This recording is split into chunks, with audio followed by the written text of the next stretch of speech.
সমান সমান এবং তাদের সাথে যারা বিভিন্ন উপস্থিত হয়েছেন সকল নেতৃবৃন্দদেরকে আন্তরিক শুভেচ্ছা এবং শুধুমাত্র সমন্বয় মঞ্চে আওয়াজ করে জানান না প্লিজ। আবাসিক জনকল্যাণ সমিতির সম্মানিত সভাপতি মোহাম্মদ শাহ আলম মোল্লা, 7 নম্বর আঞ্চলিক ওয়ার্ড বিএনপির সাবেক সভাপতি মুরাদ হোসেন খান, মুরাদ হোসেন বিএনপির নেতা রতন মিয়া, 7 নম্বর ওয়ার্ড যুবদলের সাবেক সভাপতি শমশের আলী জিয়া, 7 নম্বর ওয়ার্ড বিএনপির সাবেক সাধারণ সম্পাদক শামসুল আলম যুবরাজ, বিএনপি নেতা ফ্লাইট সহ সকল নেতৃবৃন্দদেরকে উদ্যোগে থানা বিএনপির পক্ষ থেকে আন্তরিক শুভেচ্ছা এবং অভিনন্দন।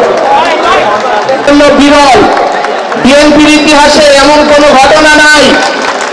আমরা সেই ব্যক্তির সান্নিধ্যে আজকে রাজনীতিতে অংশগ্রহণ করতে পেরে আমি নিজেকে গর্বিত বোধ করছি। যতদিন না পর্যন্ত ওনাকে ওখান থেকে ফিরে গ্রেপ্তার করে বন্দি রাখা হয়, উনি ওখান থেকে সেই ভারতের মধ্যে বাংলাদেশে বিভিন্ন রকম ভাবে নৈরাজ্য করার চেষ্টা করতেছে। আমরা যারা আছি সকলে সব কিছু ভুলে গিয়ে কাঁধে কাঁধ মিলে একসঙ্গে তাদেরকে প্রতিহত করবো। প্রিয় নেতৃবৃন্দ, সর্বশেষ আমি দেশের কৃতজ্ঞতা অভিনন্দন জানাই বাংলাদেশ জাতীয়তাবাদী দল ঢাকা মহানগর উত্তর বিএনপির আহ্বায়ক কমিটিতে ডাক্তার দেখেছেন দেশের কারিশমাটিক চিন্তাধারা। এই কমিটিতে কোন দুর্নীতি রাষ্ট্র হয় নাই, কোন দখলবাজের রাষ্ট্র হয় নাই, কোন সন্ত্রাসের রাষ্ট্র হয় নাই। একটি সুশৃঙ্খল কমিটি দেওয়ার জন্য দেশের তারক বরাবরকে স্বেচ্ছাসেবক দল ঢাকা মহানগর উত্তরের পক্ষ থেকে আন্তরিক শুভেচ্ছা ও অভিনন্দন। প্রিয় নেতৃবৃন্দ, আজকের এই দিনটি আমার জন্য অত্যন্ত গর্বের, অত্যন্ত আনন্দের। আজকে রূপনগর থানা বিএনপির এই জনসভার মধ্যে দিয়ে মহানগর বিএনপি আহ্বায়ক কমিটির আজকে নতুন নবযাত্রা শুরু হয়েছে। গতকালকে কমিটি পাওয়ার পরে আল্লাহ পাকের অসীম করুণায় আজকে রূপনগরের মাটি থেকে মহানগর বিএনপি নতুন দিগন্তের উন্মোচিত হলো। সেই দিগন্তে আপনাদের সকলকে স্বাগত জানাচ্ছি। মহানগর বিএনপির একজন শুদ্ধ কর্মী হিসেবে উপস্থিত দেখতে পেরে নিজেকে গৌরবান্বিত মনে করছে। আগামী দিনে নতুন বাংলাদেশ গড়ার আহ্বান জানিয়ে আমাদের প্রিয় নেতা তারেক রহমানের ডাকে আপনারা সকলের সর্বস্তরের জনগণ সেই ডাকে অংশগ্রহণ করবেন এই প্রত্যাশায় বিদায় হচ্ছে। আল্লাহ হাফেজ। বাংলাদেশ জিন্দাবাদ। জাতীয়তাবাদী দল ঢাকা মহানগর উত্তর জিন্দাবাদ। সকলকে ধন্যবাদ। সমাবেশ করেছেন বাই ফোর্স, কেউ কিন্তু ফাঁকি দিতে পারে নাই। সম্মানিত ভাইয়েরা আমার, আমরা ঢাকা মহানগর উত্তর শুধু পল্লবী নয়, ঢাকা মহানগর উত্তর একজন গর্বিত নেতা পেয়েছি, যিনি জনগণের বন্ধু, গরিব দুঃখীর বন্ধু এবং কর্মী বান্ধব এবং দলের সন্ত্রাস মুক্ত, চাঁদা মুক্ত, তাকে কত ভালোবাসেন আজকে সেটা প্রমাণ হয়েছে। এই জন্য আজকে রূপনগরবাসীকে ধন্যবাদ জানিয়ে আগাম সালাম দিয়ে আগামী জাতীয় নির্বাচনে আপনার নিরপেক্ষ নির্বাচন হবে। সেই নির্বাচনে যেই সরকারে আসুক না কেন আমরা সকলে ভালোভাবে থাকবো ইনশাআল্লাহ। আমাদের জাতীয়তাবাদী দল আগামী দিনে নিরপেক্ষ সরকারের মাধ্যমে নির্বাচনের মাধ্যমে নেতৃত্বে আমির হিসেবে ঢাকা মহানগর নেতৃত্বে ইনশাআল্লাহ বাংলাদেশ জাতীয় সরকার গঠন করবে। আপনাদের সবাইকে ধন্যবাদ জানিয়ে আমি আমার আজকে আমরা যে পথে হাঁটতেছি, যে জায়গায় দাঁড়িয়ে আছি, যে জায়গা থেকে কথা বলতেছি, আজকে উনার সম্পর্কে আমরা দু কথা বলতেই পারি।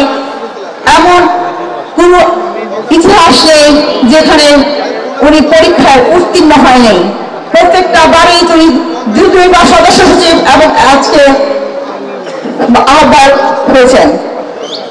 আজকে শরীয়ত শাসনের এতদিন পরে, প্রায় 17 বছর পরে দেশটাকে খুন করে দিয়ে গেছে কিছুই নাই, সন্ত্রাস, সাদাবাজি আর মাদক ছাড়া।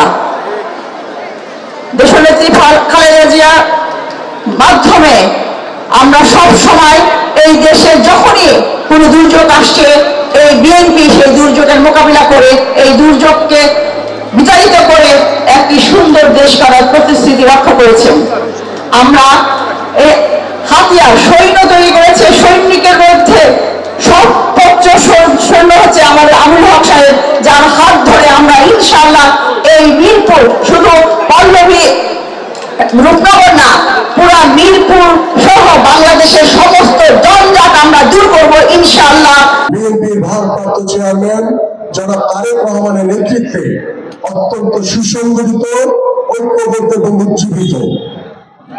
আমরা গত 17 বছর স্বৈরাচার শেখ হাসিনা যেভাবে বাংলাদেশের মানুষের উপরে জুলুম, নির্যাতন, নিপীড়ন চালিয়েছে, আমাদের বহু ভাইদেরকে গুম খুন হত্যা করা হয়েছে, আমাদের বহু ভাইরা এখনো পঙ্গুত্ব বরণ করে বসে আছে। এবং আমরা দেখেছি গত জুলাই আগস্টে যেভাবে আমাদের ছাত্র ভাইদের উপরে গুলি করে হত্যা করা হয়েছে, যেভাবে আমাদের বিএনপি নেতা কর্মীদেরকে গুলি করে হত্যা করা হয়েছে, যেভাবে আমাদের সাধারণ মানুষকে গুলি করে হত্যা করা হয়েছে, আমাদের সেই রক্তের দাগ কিন্তু এখন পর্যন্ত শুকায়নি নেতৃবৃন্দ।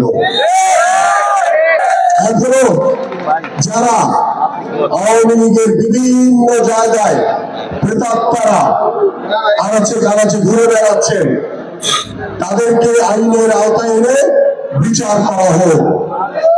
আমরা চাই বাংলাদেশে যাতে আর কখনো কোনো স্বৈরাচারের জন্ম না হয়। আপনাদের কাছে আমার আহ্বান, আমরা সেই জনগণের পাশে থাকবো, সেই সাধারণ মানুষের পাশে থাকবো, সেই সাধারণ মানুষের ভাষা বুঝে আমাদের প্রত্যেকটি কাজ করতে হবে। তাহলে সেই জনগণের আস্থা বিশ্বাস আপনারা ধরে রাখতে পারবে। কিন্তু আমরা এই সন্ত্রাস, এই নরক জয়, চাঁদাবাজি, মাদকের বিরুদ্ধে কথা বলছি, যদি আপনাদের ভিতরে কেউ যদি এগুলির সাথে জড়িয়ে যান, তাহলে মানুষের কিন্তু বিশ্বাস, আস্থাটা হারিয়ে যাবে। দয়া করে এটা করবেন না। আমি বারবার বলছি, সাধারণ মানুষের আস্থা অর্জনের চেষ্টা করেন।